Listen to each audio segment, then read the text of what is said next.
C'est enfoncer une porte ouverte que d'affirmer qu'en France, le paysage syndical est morcelé. Alors certes, on pourrait rétorquer qu'il n'y a pas qu'en France qu'il existe une multitude de syndicats, et que de toute façon, le pluralisme n'est pas nécessairement un problème. Il n'empêche que la question reste entière, pourquoi y a-t-il autant de syndicats ? En fait, cette diversité résulte des différences qui peuvent exister dans la manière de concevoir le syndicalisme comme de le pratiquer. Elles viennent aussi de l'histoire. On va donc essayer de tirer ça au clair afin que vous puissiez faire votre schtroumpf à lunettes dans les prochaines manifs en ramenant votre science sur des questions que vos camarades n'avaient pas jugé utile de vous poser.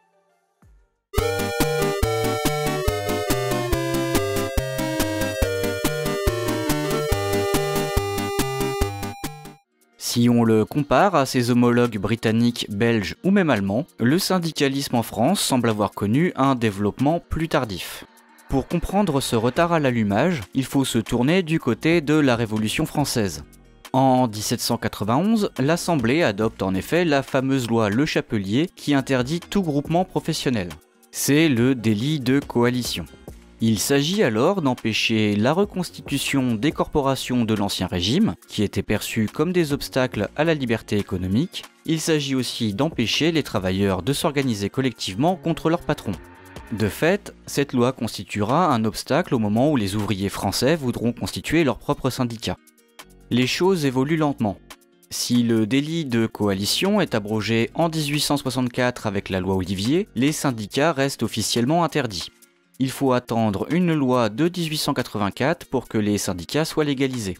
Même si des syndicats existaient déjà de facto avant cette loi, la légalisation va leur permettre de plus facilement se coordonner. On observe ainsi à l'échelle nationale des regroupements de syndicats par métier. En 1886 naît la Fédération nationale des syndicats et groupes corporatifs de France.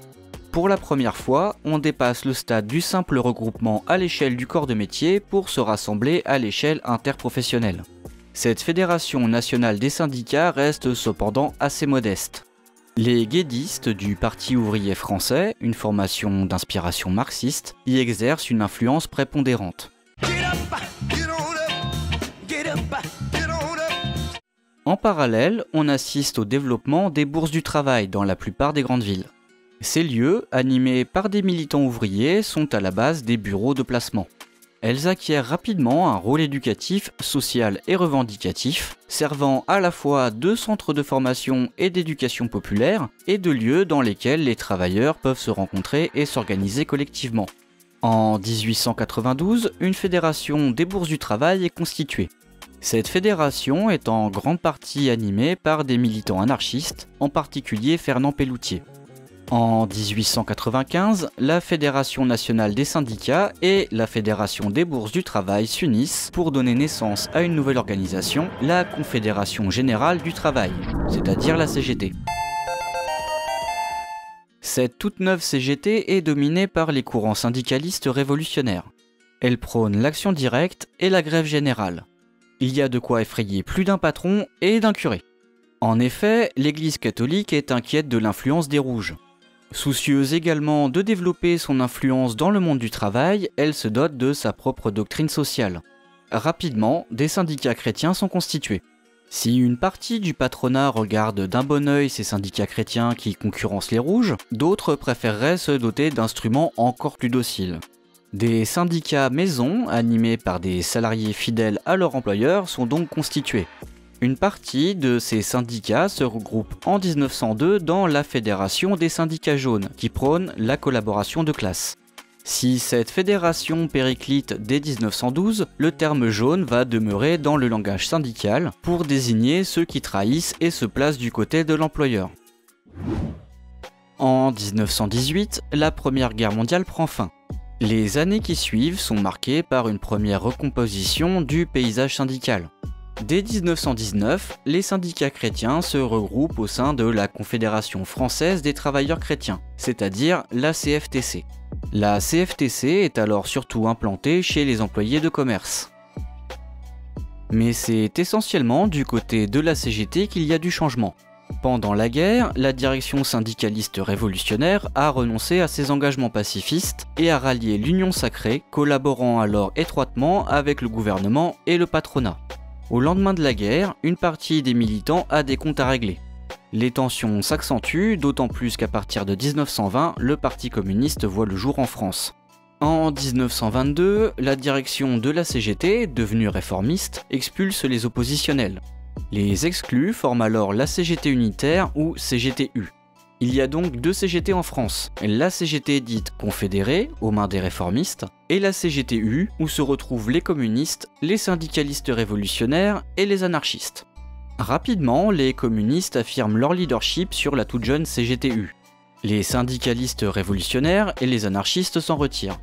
Une partie ira rejoindre la CGT confédérée, tandis qu'une autre s'en ira fonder en 1926 la CGT-SR, c'est-à-dire la CGT syndicaliste révolutionnaire. Cette CGT-SR restera marginale jusqu'à sa disparition en 1939. En mars 1936, en pleine dynamique du Front populaire, la CGT et la CGTU fusionnent. La CGT reconstituée est dominée par les ex-confédérés.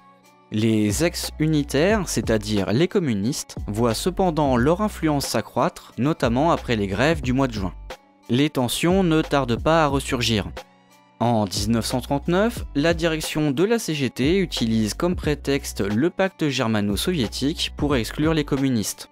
De fait, c'est le retour de la division entre les confédérés et les unitaires. Oh shit, here we go again. En 1940, le régime de Vichy prononce la dissolution des organisations syndicales nationales. La CGT et la CFTC sont officiellement dissoutes. Elles se reconstituent dans la clandestinité et finiront par rejoindre la résistance. En 1943, les unitaires et les confédérés se réconcilient une nouvelle fois avec les accords de Péreux. La CGT retrouve donc son unité dans la clandestinité. À la Libération, la CGT et la CFTC renouent avec la légalité. Leur action dans la résistance leur confère un grand prestige. Le taux de syndicalisation atteint des records. En 1945, la CGT compte 5 millions d'adhérents. Tout semble aller pour le mieux dans le meilleur des mondes, mais bien évidemment, ça va pas durer. Les années qui suivent la Libération vont en effet être marquées par une nouvelle phase de grands changements dans le paysage syndical. Et ça va être la fin de cette première partie. Si vous aimez les happy end, on vous conseille d'arrêter l'histoire ici. Au moment où la CGT est unifiée et rassemble des millions de personnes. Si en revanche, les scissions ne vous font pas peur et que vous voulez connaître la suite, rendez-vous au deuxième épisode qui devrait sortir dimanche prochain. En attendant, n'oubliez pas de mettre un pouce bleu et de vous abonner, mais surtout, syndiquez-vous.